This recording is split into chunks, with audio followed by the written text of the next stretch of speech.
నేటి కొండా లక్ష్మణ్ బాపూజీ 110వ జయంతి కార్యక్రమానికి విచ్చేసినటువంటి అధికారులకు, వివిధ బీసీ సంఘాల నాయకులకు, మా పద్మశాలి కుల బాంధవులకు, పత్రికా మిత్రులందరికీ కూడా మా హృదయపూర్వక నమస్కారాలు.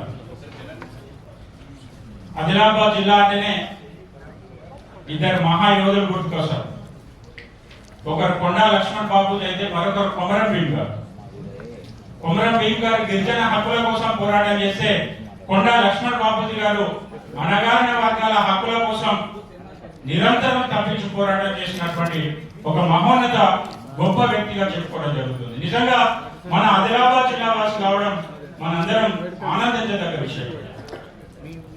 ఈనాడు తెలంగాణ రాష్ట్రం కోసం సుదీర్ఘ పోరాటం జరిగితే తుది వరకు 95 సంవత్సరాలు 93 సంవత్సరాల వయసులో కూడా ఒక నవ యువకుడిగా ఢిల్లీకి వెళ్ళి నా తెలంగాణ నాకు ఇయ్యండి అని జంతర్ మంతర్ దగ్గర ప్రాణాలను పణంగా పెట్టి నిరాహార దీక్ష చేసినటువంటి ఒక మహోన్నత నాయకుడు కొండా లక్ష్మణ్ బాపూజీ.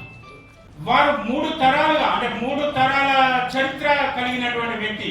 అటు స్వాతంత్ర సంగ్రామంలో పోరాటం చేసిండు, నిజాం నిరంకుశ పాలనకు వ్యతిరేకంగా పోరాటం చేసిండు, తర్వాత స్వరాష్ట్ర సాధన కోసం కూడా తన ప్రాణాలను పణంగా పెట్టి చేసినటువంటి ఒక మహోన్నత వ్యక్తి.